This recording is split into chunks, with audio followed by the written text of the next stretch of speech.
मुझे आज भी याद है कि 2004 में जब मैं परमेश्वर में आया तो जिस ग्रुप में मैं संगति करता था वो हर हफ्ते 3 दिन रात के रोजे रखते थे। एक हफ्ते में, हर एक हफ्ते में, सोमवार से लेके संडे से लेके सैटरडे तक, सोम से संडे तक 7 दिन में 3 रोजे दिन रात के। डे के तो होते ही थे ना, वो तो मिस ही नहीं होते थे, लेकिन दिन रात के भी होते थे। हर हफ्ते की मैं बात कर रहा हूं। मेरी लाइफ के जो पहला साल, दूसरा साल टोटल रोजों में निकला है, सिर्फ रोजों में निकला है। मैंने कम खाया होगा, रोजे ज्यादा रखे होंगे। मुझे ओवर रोजे रखने के कारण मेरे पेट में भी बहुत सारी प्रॉब्लम्स पैदा हो गई थी, लेकिन यीशु मसीह में की गई मेहनत कभी व्यर्थ नहीं जाती। तो परमेश्वर ने वो सारा कुछ कवर भी कर दिया, लेकिन जो सामर्थ का नींव, जो फाउंडेशन 2004 और 5 में पड़ी थी, उसका असर आज दुनिया देख रही। बाइबल का वचन इतना क्लियर और सख्त है और इतना शानदार है कि क्या कहने, मैं आपको बताता हूं। वचन कहता है कि एसाव याकूब 2 जुड़वा भाई थे, और बाइबल कहती है एसाव जब आया तो अपने भाई को उसने दाल पकाते हुए देखा। कहता है दाल मुझे चाहिए। कहता है दाल तुझे दे दूंगा, लेकिन तू बड़ा है। जुड़वा थे पहले, वो आया था। कहता तू बड़ा है तो तू ऐसा कर, अपने बड़े होने का पद मुझे बेच दे। याकूब ने कहा तू बड़ा है तो अपना पद मुझे दे दे, मैं दाल तुझे दे दूंगा। और वचन कहता है कि एक बार के भोजन के बदले में उसने अपने बड़े होने के पद को बेच दिया। और जब आशीष पाने के लिए निकला अपने बाप से, क्योंकि बड़ों को ज्यादा आशीष मिलती थी पहलोठों को, तो लिखा वो आशीष पाने के योग्य नहीं ठहरा। आंसू बहाने पर भी, तौबा करने पर भी उसे कोई भी आशीष नहीं मिली। क्यों? क्योंकि उसने शरीर को फॉलो किया था। जो लोग शरीर को फॉलो करते हैं वो आशीष पाने के योग्य नहीं है। वचन कहता है कि अगर आप व्यभिचार में गिर गए, अगर आप पाप में गिर गए, अगर आप चोरी में गिर गए, तो आप सेवा करने के भी काबिल नहीं हैं उच्च पद की। वचन तो इतना गहरा है वचन। तो शैतान लोगों को नाकामयाब कैसे करता है? उनको शरीर के पीछे लगाता है, उनको पाप के पीछे लगाता है, डर के पीछे लगाता है, लोभ के पीछे लगाता है, लालच के पीछे, घमंड के पीछे, व्यभिचार के पीछे। और रोजे के उपवास क्या करता है? जब आप उपवास करते हैं, उपवास आपके शारीरिक, जो आपका बॉस बन गया शरीर। अगर शरीर ने कह दिया कि रात को आपको मोबाइल देखना ही देखना है, गंदी फिल्म देखनी ही देखनी है, तो आप उसको करते हैं, क्योंकि आपका शरीर भारा है, आपकी स्पिरिट हल्की है। आपका बॉस आपका शरीर है। और इसीलिए जब आत्मिक कामों में आप जाते हैं, जब आपको एक ब्रेक थ्रू की जरूरत होती है, जब आपको एक हीलिंग की जरूरत होती है, जब आपको परमेश्वर का हाथ चाहिए होता है, तब क्या होता है? तब आप चाहते हुए भी कुछ नहीं कर सकते, क्योंकि आपकी आत्मिक जो जिंदगी है वो कमजोर है। और जब आपको जरूरत होती है आप कुछ कर नहीं पाते हैं। अपने हाथों को उठाओ, प्रभु से कहो, खुदावन मैं अपने शरीर के अनुसार नहीं, अपनी आत्मा के अनुसार चलो, प्रभु यीशु मसीह के सामर्थी नाम में। 2 तिमुथियुस 2 उसकी 20 से 22 आयत, उसमें लिखा है, बड़े घर में ना तो केवल सोने चांदी के, पर काठ और मिट्टी के बर्तन भी होते हैं। कोई कोई आदर, कोई कोई अनादर के लिए। यदि कोई अपने आप को इनसे शुद्ध करेगा तो आदर का बर्तन और पवित्र ठहरेगा और स्वामी के काम आएगा और हर एक भले काम के लिए तैयार होगा। जवानी की अभिलाषाओं से भाग, और जो शुद्ध मन से प्रभु का नाम लेते हैं उनके साथ धर्म, विश्वास, प्रेम और मेल मिलाप का पीछा कर। परमेश्वर ने कहा बड़े घर में सिर्फ सोने और चांदी के ही नहीं, काठ और मिट्टी के बर्तन भी होते हैं। अब आपके घर में बहुत से बर्तन हैं। एक आपके घर में गिलास है, आपकी रसोई घर में, जिससे आप पानी पीते हैं। प्लेट पड़ी है जिससे आप खाना खाते हैं। एक बाल्टी ऐसी पड़ी होगी, वाटर कूलर पड़ा होगा जहां आप पानी स्टोर करके रखते हैं, उससे पानी पीते हैं। और एक कहीं नुक्कड़ में रसोई घर में एक कूड़ेदान का बर्तन भी पड़ा होगा, जहां हर तरह का कूड़ा, खराब वस्तु, खराब खाना, बिगड़ा हुआ खाना आप उस कूड़ेदान में डालते हैं। वचन क्या कहता है कि वो कूड़ेदान का जो बर्तन है वो भी उसी घर का है, और जो आदर का बर्तन है जो स्वामी के मुंह से लगता है वो भी उसी घर का बर्तन है। तो परमेश्वर ने कहा कि लोग है तो मेरे विश्वासी, है तो मेरे बच्चे, है तो मेरे ही घर के बर्तन, पर कोई तो आदर का बर्तन है और कोई निरादर का बर्तन है। और लिखा, जो कोई अपने आप को इनसे शुद्ध करेगा, किन से? व्यभिचार से, पाप से, शरीर के कामों से, निंदा से, चुगली से, विश्वासघात, माता पिता की आज्ञाओं को ना मानना, ढीठ, घमंडी, लड़ने वाले, गालियां निकालने वाले। परमेश्वर ने कहा अगर तुम इन चीजों से अपने आप को शुद्ध नहीं करोगे तो तुम अनादर के बर्तन ठहरोगे, और अगर तुम अपने आप को इन चीजों से शुद्ध करोगे तो आदर के बर्तन ठहरोगे। अगर तुम आदर के बर्तन ठहरोगे तो स्वामी के काम आओगे। अगर तुम स्वामी के काम आओगे, उसके मुंह से लगाए जाओगे, तुम्हारी आशीषें अलग होंगी, तुम्हारी आशीषें दूसरों के जैसी नहीं होंगी, क्योंकि तुम आदर के बर्तन हो। लिखा है क्योंकि मनुष्य स्वार्थी, लोभी, डींगे मारने वाला, अभिमानी, निंदक, जिसे अपना ही स्वार्थ है, जो हर काम अपने ही फायदे के लिए करता है, लोभी है, लालची है, हर चीज को बेचना आता है उसे, डींग मार। वो चर्च में गए थे, अच्छा ठीक नहीं हुए, आ जाओ मेरी चर्च में। डींगे मारनी। खुदावंद का आत्मा यहां आपको हील करता है, मैं नहीं। आप गवाह होंगे, और आप गवाह हैं, लंगड़े चलाए जाते हैं और कोढ़ी शुद्ध किए जाते हैं। लेकिन आपने कभी ऐसा नहीं सुना होगा कि अगर चंगाई चाहिए तो सिर्फ मेरी चर्च में आओ। यह निशानी है कि वो पास तक गिर चुका है और वचन में नहीं। अभिमानी, निंदक, माता पिता की आज्ञा टालने वाला, कृतज्ञ यानी विश्वास, थैंक्स गिविंग ना करना, ऐसे दो तरह के लोग होते हैं। प्रभु के सामने कृतज्ञ, लोगों के सामने कृतज्ञ। प्रभु जो मर्जी कर दे उसका थैंक्स नहीं करते, अगली डिमांड, उसके अगली डिमांड। जो प्रभु ने पीछे किया उसका कोई थैंक्स नहीं, अगली डिमांड, उससे अगली, उससे अगली, उनको कृतज्ञ बोलते हैं। और ऐसे लोग भी होते हैं, आप अगर उनके लिए कुछ करेंगे, बोलोगे ले मैं तो इनका वर्कर हूं, ये तो इनका फर्ज बनता था करना। मैंने लाइफ में वर्कर देखे 30-30 साल से काम करते हुए, सेम सैलरी, धीरे धीरे सैलरी बढ़ रही है कछुए की चाल से, और कोई हेल्प नहीं की। मैंने देखे हैं वर्कर लोगों के घरों में काम करते, लोगों की जिंदगियों में काम करते हुए। तो उसने कहा जब तुम्हारी हेल्प हो, जब तुम्हें कुछ मिले तो उसका थैंक्स करो, वो इंसान हो या परमेश्वर। अपवित्र, दया रहित, क्षमा रहित, दोष लगाने वाला, असंयमी, कठोर, भले के बैरी, विश्वासघाती, ढीठ, घमंडी, प्रभु के नहीं सुख विलास के चाहने वाले, भक्ति का भेष धरेंगे पर शक्ति को ना मानेंगे, ऐसों से परे रहना। परमेश्वर ने कहा यदि तुम अपने आप को इनसे शुद्ध करोगे तो आदर के बर्तन ठहरोगे। पौलुस को देखो, कई बार हम दुखों से निराश हो जाते हैं कि परमेश्वर ये दुख क्यों आया, ये दुख क्यों है। 2004, 5, 2006, 2007, 8, 9 तक, 10 तक मैं हमेशा परमेश्वर के सामने कंप्लेंट ही करता रहता था, खुदावन ये मेरी लाइफ में प्रॉब्लम क्यों नहीं जा रही, सेवा में आने के बाद भी ये दिक्कत क्यों नहीं खत्म हो रही, ये मेरी लाइफ से क्यों नहीं जा रहा, ये संघर्ष खत्म क्यों नहीं हो रहा। आज हम पौलुस की पत्रियों को पढ़ते हैं।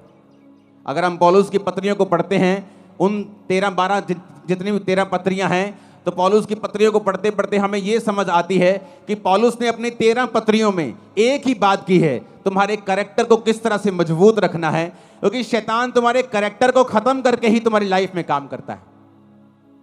और पौलुस ने कहां से ये पत्रियां लिखी हैं? जेल में से। जेल कैसे गया? सुसमाचार के लिए, अपने पाप के लिए जेल नहीं गया। वो लोग अपने पापों के लिए जेल जाते और बोलते कि मैं प्रभु के लिए जा रहा हूं। लेकिन बाइबल कहती है वो खुदावंद के कामों के लिए लोग उससे जेलसी करते थे, वो जेल में गया। जेल में गया तो एक आम इंसान सोच सकता है कि अगर ये परमेश्वर का दास है तो फिर जेल में क्यों गया, फिर प्रभु इसको बाहर क्यों नहीं निकालता। लेकिन वचन में क्या लिखा है? वचन में लिखा है कि जब वो जेल में गया तो वो सारी पत्रियां उसने जेल के अंदर से लिखी।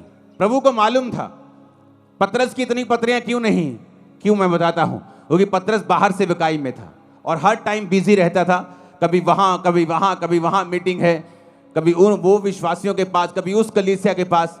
उसकी केवल 2 पत्रियां बाइबल में है, पहला पतरस और दूसरा पतरस। अब जब सेवकाई में कोई तो चाहिए जो इस लेवल का हो, जो पतरस के लेवल का हो, जो यूहन्ना के याकूब के लेवल का हो, उसी की पत्रियां काम आएंगी। छोटे लेवल का कोई लिखेगा तो उसकी पत्रियों में वो बात नहीं होगी, वो पवित्र आत्मा की भरपूरी नहीं होगी। तो परमेश्वर जानता है कि पौलुस एक ऐसा जन है जो उस लेवल का प्रेरित है। और वचन क्या कहता है? वो जेल में गया और उसने पत्रियां को लिखा। परमेश्वर का उसको जेल में डालने का रीजन ये था कि आने वाले समय में इतनी सेवकाई का असर पतरस का नहीं हुआ जितना पौलुस का हुआ। आज हम किसकी पत्रियों को पढ़ के अपने कैरेक्टर को सही रखते हैं? पौलुस की पत्रियों को पढ़ के, हाँ या ना? पौलुस की पत्रियां पढ़ते हैं। आप तीमुथियुस पढ़ो, जहां उसने लिखा है अपने स्पिरिचुअल सन को, उसने कहा मैं अपने आत्मिक पुत्र तीमुथियुस को लिखता हूं, ये करना है, ये करना है, ये करना है। दूसरा तीमुथियुस कैरेक्टर के बारे में, कुलस्सियों कैरेक्टर के बारे में, थिस्सलुनीकियों कैरेक्टर के बारे में, तीतुस की पत्री, फिलेमोन की पत्री। अगर आप इन पत्रियों को पढ़ेंगे आपको कैरेक्टर नजर आएगा कि पौलुस ने कैरेक्टर के विषय में बहुत सी बातें की हैं। हालेलुया। लेकिन कैसे की? बाइबल कहती है हर एक चीज मिलकर भलाई को पैदा करती है जो प्रभु यीशु से प्यार करते हैं। उसने अपने आप को पवित्र रखा, फास्टिंग में रखा, प्रेयर में रखा और जेल से पत्रियां लिखी जो आज तक हम पढ़ के आशीष पा रहे हैं। अपने हाथों को उठाओ, बोलो हर एक दुख के लिए जो खुदा की मर्जी से आया, मैं खुदा का थैंक्स करता हूं। ऊंची आवाज में बात करो, थैंक्स करो ऊंची आवाज में। और पिता मैं विश्वास करता हूं कि आप कुछ बड़ा करेंगे उन्हीं दुखों के बीच से, यीशु के नाम में। अब हम फास्टिंग क्यों करते हैं? जब शरीर आपका स्वामी है, आज आपको रोजा रखना है 5 बजे तक, लेकिन सुबह आपको इतनी भूख लगी छोले भटूरे देख के कि आपने अपना रोजा खोल लिया, क्योंकि आपका शरीर आपका स्वामी है। आप फैसला करके उठे नहीं ये व्यभिचार से मैं दूर रहूंगा, लेकिन आज वो लड़की बड़े सुंदर कपड़े डाल के आई, आप अभी भी उसे देख रहे हैं। क्यों? क्योंकि आपका शरीर आपका स्वामी है। जब आपका शरीर आपका स्वामी है तो आपकी लाइफ में वो काम नहीं हो सकते जो आपको बंधनों से मुक्त करेंगे, फ्री मैन आपको करेंगे, एक लेवल तक आपको लेके जाएंगे। आप कभी उस लेवल तक नहीं आ सकते क्योंकि आपका शरीर आपका स्वामी है। आपको मालूम है कि आपका मोबाइल, आपकी फेसबुक स्क्रॉलिंग आपके टाइम को वेस्ट कर रही है। ये टाइम आपको प्रेयर में देना है। क्यों? क्योंकि आपका शरीर आपका स्वामी है। आप जब फैसला कर लेते ये काम मैं नहीं करूंगा और आप प्रार्थना में चले जाते, उस तरीके से आप अपनी आत्मिक लाइफ को, अपनी आत्मा को अपने जीवन का स्वामी बना देते हैं। और वचन कहता है जो आत्मा से चलेगा वो जिएगा। आमीन। आप जानते नहीं आत्मा में रहना और प्रार्थना और उपवास में रहने से कितने बंधन टूटते हैं और कहां ये चीजें लगती हैं जाके, आपको मालूम भी नहीं। जब प्रार्थना उपवास में मैं पिछले दिनों में था तो प्रेयर कर रहा था तो परमेश्वर दर्शन देने लगा। ऐसे दर्शन नहीं देने लगा कि मैं कुछ मांग रहा हूं प्रभु से कि मुझे ये चाहिए, मुझे ये चाहिए। जस्ट मेरी आदत है खुदावंद की प्रेजेंस में बैठना और बैठे रहना और प्रेयर करना और बेदारी के लिए प्रेयर करना, लोगों के लिए प्रेयर करना। मेरा अपना कोई मसला नहीं है खुदावंद के सामने। मेरे मसले चर्च के होते हैं, आपके होते हैं। आप यहाँ काउंसलिंग के लिए आते हैं, आपके केस मोबाइल पे मेरे पास आते हैं। जब उनसे हल नहीं होता डायरेक्ट मेरे पास आते हैं तो मैं लिख के भेजता हूँ, इसको ये कहना है, ये कहना है, या सिर्फ ले हैंड में खड़ा करो, या इसको रोजे रखवाओ, या मुझसे मिलाओ, इसे ऑफिस भेजो। तो मेरा मसला सिर्फ आपके साथ होता है। आप प्रभु के प्रेजेंस में होते हैं, परमेश्वर आपकी लाइफ को फ्रूटफुल बनाता है, इफेक्टिव बनाता है। वो आपके बिजनेस के बारे में आपको दर्शन दे सकता है। आपका बेटा जो बचा नहीं है, नशे करता है, उसके बारे में आपसे बात कर सकता है। आपकी वाइफ के बारे में, आपके हस्बैंड के बारे में, आपके बच्चों के बारे में, आपकी सेहत के बारे में, किसी भी बारे में वो आपसे बात कर सकता है। जो चीज कमजोर है, शैतान के हाथ में है, बंधन के नीचे है, उसके बारे में प्रभु आपसे बात करता है। इसलिए तो वचन में लिखा है कि मैं अपने वचन को भेज के अपने लोगों को चंगा करूंगा। जैसे आप बिजली का बिल भरने, पुराने टाइम में लोग लाइन में लगते थे, पता नहीं आज लगते हैं कि नहीं लगते, ऑनलाइन हो जाता सब कुछ, लेकिन लाइन में लगते। तो आप लाइन में तो लगे हुए हो, छुटकारे की लाइन में, हीलिंग की लाइन में, लेकिन जब तक आप फास्टिंग, उपवास, प्रार्थना, तौबा, शरीर के कामों से मुक्त होकर प्रभु के सामने समर्पित आप नहीं होंगे, तब तक आप लाइन में तो हो पर आपका नंबर नहीं आएगा। लाइन में तो लगे हुए हो, चर्च तो जा रहे हो, पता सब कुछ है, प्रभु की दया भी है, लाइन में लगे ये भी एक फजल है, प्रभु को जानते हो ये भी एक अनुग्रह है, लेकिन रियल छुटकारा, नंबर कब आएगा? जब तुम इन बातों को फॉलो करोगे। ऊंची आवाज में हालेलुया बोलो। और जब हम उपवास करते हैं क्या होता है? उपवास हमारे शरीर के जो बॉसपन है, उसका जो बॉसी शरीर है, जो मालिक बनता है, वो उसके मालिकियत को खत्म कर देता है। जो शरीर का प्रभाव है, पाप का प्रभाव है, गंदगी का प्रभाव है, नेगेटिविटी का प्रभाव है। मुझे आज भी याद है 2004 में जब मैं परमेश्वर में आया था, तो शैतान मेरे पे अटैक करता था बहुत। वचन जानने के बाद भी, प्रार्थना करने के बाद भी, सिर्फ 1 2 3 4 महीने ऐसा हुआ मेरे साथ। तो जब वो अटैक करता था मेरे पे कभी कभी, तो पवित्र आत्मा मुझे पता क्या बोलता था? मुंह से बोल। मैंने फास्टिंग स्टार्ट कर दी। खाना 6 बजे खाया है, शाम को 7 बजे, 10 बजे है रात के अभी, लेकिन मेरे मुंह से निकलता, मैंने मेरी अभी से फास्टिंग स्टार्ट। जब मैं मुंह से निकालता था, प्रार्थना में बैठता था, शैतान के अटैक कम होने लगते थे। सिर्फ मुंह से निकाला, फास्टिंग स्टार्ट है। मैं फास्टिंग से, प्रेयर से, उपवास से शैतान के ऊपर मैंने फतह पाई। जब आप फास्टिंग करते हैं, आपका जो शरीर बॉस है, उसकी जो मालिकियत है, बॉसीपन है, वो खत्म होता है। वो कम शरीर जो है, उसकी जो इच्छाएं हैं, वो आप देखना फास्ट रख के, खासकर जो लोग दिन रात के फास्ट में, दिन के फास्ट में ये इतना प्रभावित नहीं होता। मैं आपको बता रहा हूं, फायदा होगा, उसका फायदा होगा। प्रभु आपकी प्रेयर को सुनेगा, फास्टिंग कबूल होगी, लेकिन दिन रात के जो फास्ट हैं, ये एक अलग लेवल के फास्ट है। तो जब दिन रात के फास्ट हम रखते हैं, तो आपके शरीर के अंदर से जो कब्जा किया हुआ है शैतान ने, जो बंधन है, जो बॉन्डेजेस हैं, पाप के प्रति आपका खिंचाव है, प्रभावित है आप उससे, आप कंट्रोल नहीं कर पा रहे हैं, आप दिन रात के फास्टिंग में चले जाएं। आप देखें आपकी आत्मा कैसे आपका बॉस बनती है। इसलिए वचन में क्या लिखा है? जब तुम शरीर के अनुसार चलोगे तो मरोगे। कौन सी मौत के बारे में बात कर रहा है?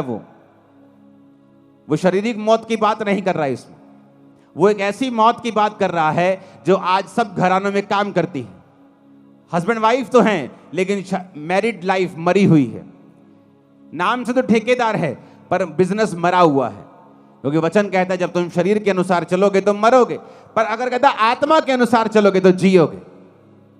हालेलुया। कि नाम से तो पास्टर हैं, पर सेवकाई मरी हुई है। कोई रिजल्ट नहीं, कोई उत्साह नहीं लोगों में, कोई अधीनगी नहीं, कोई लाइफ नहीं, कोई बोना नहीं, कोई प्रेयर नहीं। क्यों? आपको शरीर के ऊपर पास्टर को फतह पानी पड़ेगी, उसको पाप के ऊपर फतह पानी पड़ेगी, फिर वो लोगों को लीड कर सकता है। आप जब फास्टिंग करेंगे, आपके शरीर के अंदर से वो जो पाप का प्रभाव है, जो हैवीपन है, जो अट्रैक्शन है, जो लालसा है, जो तलब है, वो खत्म होती है। आपकी आत्मा आपका बॉस बनती जाती है। और एक दिन में नहीं, या एक साल में, 6 महीने में नहीं होता। ये कॉन्टिन्यू एक प्रोसेस है। जिस तरह मौसम बदलते हैं, गर्मी आती है, सर्दी आती है, बारिश आती है, आपकी आत्मा के जीवन में भी कई बार विश्वास में आप टॉप पे होते हैं, कई बार शैतान आपके विश्वास को हिला रहा होता है। मौसम आते हैं, पर जब आप कंटिन्यू फास्टिंग में और प्रेयर में रहते हैं, आप हर मौसम से निकल जाते हैं और आगे बढ़ते हैं। फिर समय आता है जो वचन में लिखा है कि फिर समय आने पर मैं तुझे फल दूंगा। समय आने पर तू फल लेके आएगा, जिस तरह वचन में लिखा है भजन संहिता 1 में कि समय आने के ऊपर तेरे पत्ते तो हरे रहेंगे क्योंकि तू नदियों के किनारे लगा हुआ है, लेकिन समय आने पर फिर फल भी आएगा, गवाहियां भी आएंगी। आमीन। ऊंचे वाला चाहिए चर्च। अपने पड़ोसी को बोलो, जो कोई अपने आप को इनसे शुद्ध करेगा वो आदर का बर्तन ठहरेगा और स्वामी के काम आएगा और हर एक भले काम के लिए तैयार होगा। आमीन। ऊंची आवाज में आमीन बोलो। Hallelujah, hallelujah. तो फास्टिंग, उपवास, मसीही जिंदगी एक डिसिप्लिन वाली जिंदगी है। अगर आप मसीही हैं और आपकी लाइफ में डिसिप्लिन नहीं है तो एक्चुअल में आप डिसाइपल नहीं, आप चेले नहीं। ये कहीं और होता होगा कि आप जाएं, जो मर्जी करें, जो मर्जी खाएं, जो मर्जी पिएं, लेकिन मसीह में ऐसा नहीं होता। यीशु मसीह ने कहा अगर तू इनसे अपने आप को शुद्ध करेगा तो स्वामी के काम आएगा, आदर का बर्तन ठहरेगा। क्योंकि बड़े घर में आदर के बर्तन भी होते हैं और निरादर के बर्तन भी होते हैं। तू देख अपने आप को परमेश्वर के घर का आदर का बर्तन ठहराना चाहता है या निरादर का बर्तन ठहराना चाहता है। बड़े घरों में आपने सोने के बर्तन देखे होंगे। ये जी बोन चाइना का सेट लेके आए हैं जी 15,000 का। कभी कूड़ेदान लेके आए हो 20,000 का, 25 कूड़ेदान लेके आए हो कभी?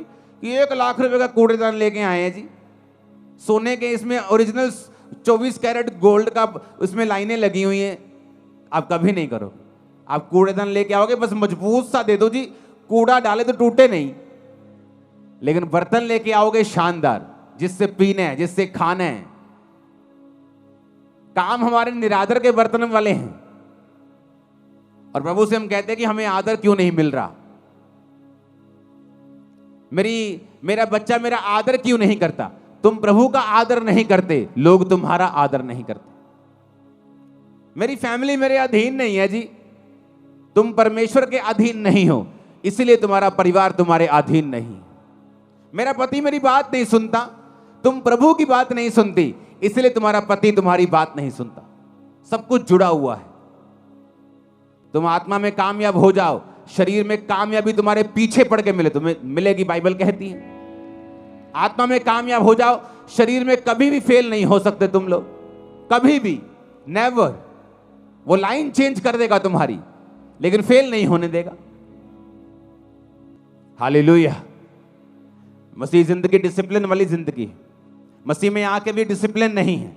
अगर उन्हीं चौकों में खड़े होकर लड़कियों को छेड़ना है, अगर वैसे ही काम करने, वैसे ही मोबाइल चलाने, उन्हीं ब्लॉगर्स की तरह वैसे ही ब्लॉग बनाने और गालियां निकालनी है, अपने आप को क्रिश्चियन बोलना छोड़ दो। तुम उन लोगों की तरह नहीं हो जो लोग सुनते हैं संसारिक और शारीरिक गाने। मैंने क्रिश्चियन लोगों की शादियों में बजते हुए देखे हैं गाने, शराब के गाने, कोट कोट पिला देखो, शराब के गाने क्रिश्चियन लोगों की शादियों में। इमेजिन करो कैसी बरकत परमेश्वर देगा उन्हें। सोचो, जहां बरकत होनी चाहिए, जहां प्रभु की प्रेजेंस होनी चाहिए कि एक जोड़ा सदा के लिए मिल रहा है, वहां पे खुदा की अगर प्रेजेंस होगी तो उनकी लाइफ में बरकत आएगी और वहां शैतान की प्रेजेंस होती है। आप किस चीज से सुनते हैं बताओ? उस अंग का नाम क्या है? बोलो। कान से? कहां है कान? ये कान नहीं, इससे नहीं सुनते आप, मालूम है कि नहीं? इससे सुनते हो आप? नहीं, इसके अंदर एयर ड्रम, इसके अंदर कान का एक पर्दा है, उससे सुनते हो आप, इससे थोड़ी सुनते हो। ये तो एक मांस का टुकड़ा है। पहलवान देखे कभी ओलंपिक वाले? उनके यहां देखा क्या हुआ होता है? वो बज बज के उनके कान फट फट के मोटे हुए होते यहां से। अगर ये सुनते हैं तो जब वो मोटे हो जाते हैं फिर वो कहां से सुनते हैं? वो तो अंदर से सुनते हैं भाई, इधर से। कान के अंदर जो होल है यहां एक, वहां अंदर आवाज जाती है, कान का पर्दा उसे रिसीव करके सिग्नल भेजता है, दिमाग में जाते हैं तो आवाज आती है।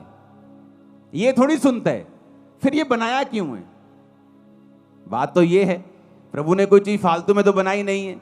अगर मैं इसे हटा दूं, आप कई लोगों का देखोगे एक्सीडेंट में कान उखड़ जाता है, उनके कान होता ही नहीं है, फिर भी वो सुनते हैं। लेकिन परमेश्वर ने बनाया क्यों है फिर ये कान?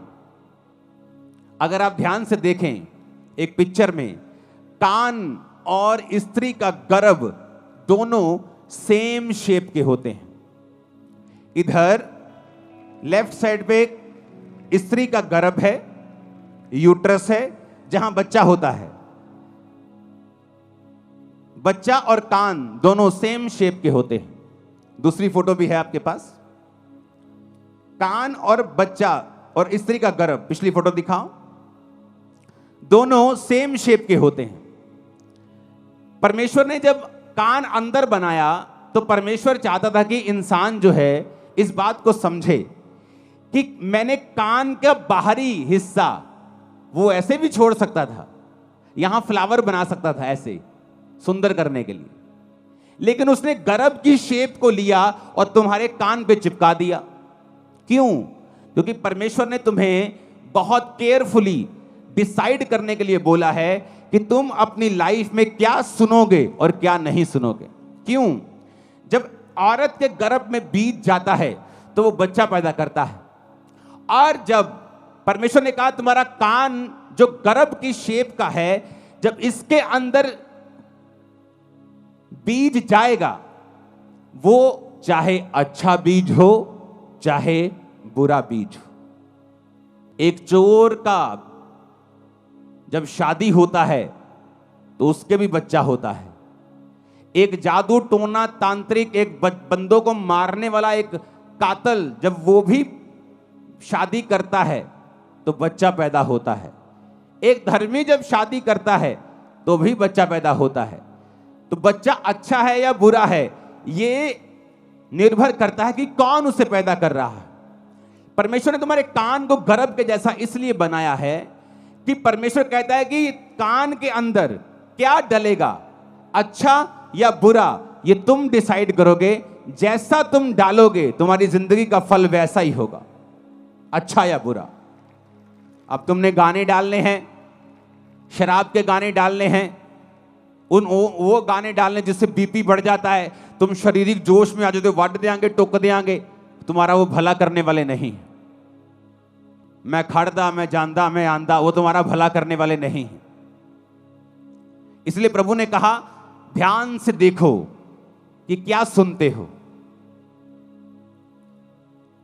जब मैं चर्च में से वापस आया करता था तो मेरी आदत थी हिंदी गाने सुनने की, तो हिंदी गाने में सुनता था। और एक दिन पवित्र आत्मा ने मुझे प्रेरित किया, तो मैंने अपने भाई से, क्रिश्चियन भाई से पूछा, मैंने कहा क्या बेनीहीन गाने सुनता है? जैसे मैं हिंदी गाने सुनता हूं, बेनीहीन भी इंग्लिश गाने सुनता है फिल्मों के? कहता नहीं यार, वो नहीं सुनता होगा। मैंने कहा अगर वो नहीं सुनता होगा तो मुझे भी नहीं सुनने चाहिए। अगर मुझे प्रभु में बढ़ना है तो हिंदी गाने सुनता हूं तो मुझे मेरे अंदर वही फीलिंग्स आती हैं। तो अगर वो भी फीलिंग्स आएंगी, चर्च जब मैं जाके सॉन्ग प्रभु का सुनता हूं तो वो आत्मा वाली फीलिंग आती है।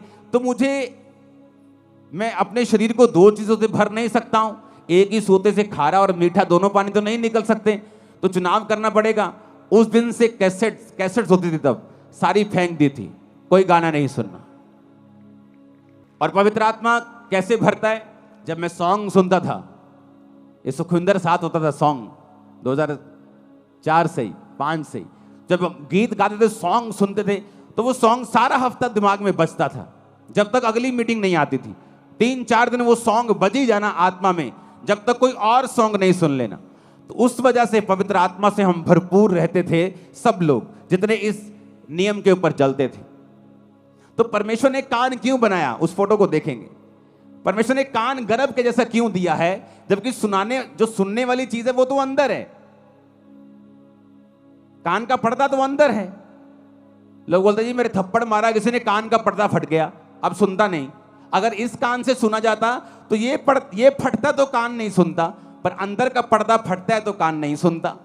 क्योंकि ये परमेश्वर ने गर्भ के जैसा बनाया है, ताकि जो कुछ तुम अंदर लोगे, गाने, गालियां, संसारिक चीजें, किस दोस्त के साथ आप बैठ रहे हो, ऐसा दोस्त जो आपके साथ जब बैठता है, जब आप उठते हैं तो आपका विश्वास कम हुआ होता है, वो आपके अंदर नेगेटिव चीजें डालता है। ओ ठीक है चर्च, ओ कदी कदी चल जाया कर, उन लोगों ने भी बना के रखनी है, ओ ले एक चर्च है जी सारे लोगों का वखरा ही कर देती है, और आप थोड़ी आप क्या सुनते हैं मायने रखता है। आप अगर नेगेटिव सुनेंगे और उस नेगेटिव को कैंसिल नहीं करेंगे, आपने मान लिया कुछ नेगेटिव सुना और आपको मालूम नहीं है कि उसे कैंसिल करना है, उसे रिजेक्ट करना है, ऐसे लोगों के पास नेक्स्ट टाइम मत बैठें जहां बैठने पर आपका विश्वास कमजोर होता है। अगर वो रिश्तेदार है, त्याग दें कुछ सालों के लिए, उसे कुछ महीनों के लिए त्याग दें। वो दोस्त जो मैंने 2007-8 में त्याग दिए, 15-16 साल बाद मुझे मिलते हैं आज, लेकिन आज मेरी बातों का असर उन पे होता है, उनकी बातों का असर मेरे पे नहीं होता। क्यों? एक समय था अगर क्रिश्चियन होने के बाद भी अगर मैं उनके साथ रहता तो हो सकता उनकी बातों का असर मुझ पे होता। जब मैंने अपनी 10th को कंप्लीट किया था तो मेरे कई नए दोस्त स्कूल से बाहर बने थे, और उसमें से एक दोस्त मेरा ऐसा था जिसका मेरे ऊपर बहुत प्रभाव था। मोस्टली मेरा प्रभाव मेरी टीम पर, मेरे लोगों पर होता था, लेकिन एक दोस्त ऐसा था जिसका प्रभाव मुझ पे होता था, जो मुझे प्रभावी लगता था। अगर वो मेरी लाइफ में होता क्रिश्चियन बनने के दौरान, मैं आपको बता देता हूं, अगर वो मुझसे कहता तो हो सकता मेरा विश्वास वो ना होता। क्योंकि मसीह में आने के बाद बहुत सी दिक्कतें मुझे हुई, मेरी फैमिली ने मुझे त्यागा, छोड़ा, लोगों ने मुझे डांटा, रिश्तेदारों ने मेरी डांट लगाई, मुझे मेंटली बहुत सा डिस्टर्बेंस पैदा करने की मेरी लाइफ में कोशिश हुई। शैतान ने डिस्टर्ब अलग किया, बीमारियों ने अलग किया, लोगों ने अलग किया। पर मसीह में आने के कुछ महीने पहले ही वो दोस्त को परमेश्वर ने मेरी लाइफ से दूर कर दिया था, और अब तब मुझे मालूम हुआ कि इतनी स्टूपिड सी चीज के ऊपर हम कभी भी अलग नहीं हो सकते थे, लेकिन हम हुए। लेकिन कुछ साल पहले हमारा फिर मेल मिलाप हुआ। आज मेरी बातों का असर उस पर होता है, उसकी एक भी बात का असर मेरे पे नहीं होता।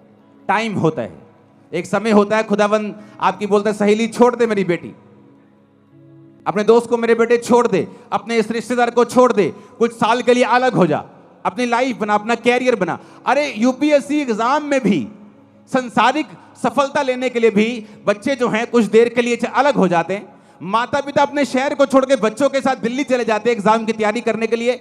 एक संसारिक आदमी को मालूम है संसारिक दृष्टि में कामयाब होने के लिए हमें त्याग करना पड़ेगा, और आत्मिक लोग इतने मूर्ख और इतने अंधे और इतने बहरे और गूंगे हैं कि वो त्याग करने के लिए बिल्कुल तैयार नहीं। उन्हें लगता है कोई त्याग करने की जरूरत नहीं, घर में बार बनाओ कोई प्रॉब्लम नहीं, घर में शराब पियो कोई प्रॉब्लम नहीं, कैसी भी संगति करो कोई प्रॉब्लम नहीं, कहीं भी जाओ कोई प्रॉब्लम नहीं, चर्च भी जाओ उधर भी जाओ, जब उनका प्रोग्राम आता है उस धर्म का आता है उधर भी जाओ, सब जगह जाओ। इसीलिए तो आप यहां बैठे हो जहां आपको नहीं होना चाहिए, कि 10 साल से नाम ठेकेदार है लेकिन ठेका कोई नहीं है आपको। आप वहां बैठे हो जहां आपको नहीं होना चाहिए। आपको फलवंत होना चाहिए था, बढ़ना चाहिए था। बढ़े क्यों नहीं? क्योंकि क्रिश्चियन व्यक्ति के बारे में बाइबल कहती है कि नमक का स्वाद अगर बिगड़ गया तो वो किसी काम का नहीं। दूसरा बंदा पापी हो सकता है शारीरिक रीति से कामयाब हो जाए, लेकिन क्रिश्चियन अगर खुदा से दूर होगा तो धक्के खाएगा और पैरों के नीचे आएगा, वचन कहता है, क्योंकि तुम सच्चाई को जानते हो। तुम्हारा न्याय अलग रीति से होता है। दूसरा गाने सुन के कामयाब हो सकता है, संसारिक दृष्टि से, आत्मिक दृष्टि से वो भी एक नाकामयाब व्यक्ति है, लेकिन तुम शारीरिक और मानसिक और आत्मिक सब दृष्टि में नाकामयाब हो सकते हो, क्योंकि तुम्हारा न्याय अलग रीति से होता है। तुम प्रभु के लोग हो, तुम वचन जानते हो, सच्चाई जानते हो, तुम जानते हो तुम उजाले में हो, तुमने उजाले का स्वाद चखा है, तुम परमेश्वर को जानते हो। जब सुबह अपने कानों में कंघी, जब अपने बालों में कंघी करने के लिए उठोगे तो अपने कानों पे ध्यान देना और सोचना कि आज मुझे क्या सुनना है, इस गर्भ के अंदर मुझे क्या लेके जाना है, अच्छा बीज या बुरा बीज। अच्छा बीज लेके जाऊंगा तो अच्छा फल लाएगा, बुरा बीज दूंगा तो बुरा फल आएगा। जमीन नहीं देखती, अब आम बो दोगे भी आम उगा देगी, आप डोडे बो दोगे डोडे उगा देगी, आप कांटे बो दोगे, कैक्टस बो दोगे, कैक्टस उगा देगी। जमीन नहीं देखती, जमीन बोलती मुझे बीज दे मैं तुझे उगा दूंगी। कान भी, जीवन भी देखता नहीं क्या अच्छा है या बुरा है। वो तुम्हारा डिसीजन है, वो पावर तुम्हारे पास है, अंगों के पास नहीं है। जमीन के पास उगाने की पावर है, तुम्हारे अंदर उगाने की पावर है, लेकिन उगाना क्या है ये तुम्हारे ऊपर निर्भर करता है। ऊंची आवाज में हालेलुया बोलो, ऊंची आवाज में फिर से हालेलुया बोलो। बाइबल कहती अवसर को बहुमूल्य समझो और देखो तुम्हारे अंदर क्या जाना चाहिए, अच्छा या बुरा। अपने हाथों को उठाओ। परमेश्वर के गहरे वेदों को परमेश्वर के दास के द्वारा जानने के लिए और ऐसी और नई वीडियोस को देखने के लिए हमारे YouTube चैनल को सब्सक्राइब करें और साथ में बेल आइकन को प्रेस करें ताकि ऐसी और नई वीडियोस की नोटिफिकेशन सबसे पहले आप तक पहुंच सके। जुड़े रहें परमेश्वर की हजूरी के साथ। God bless you.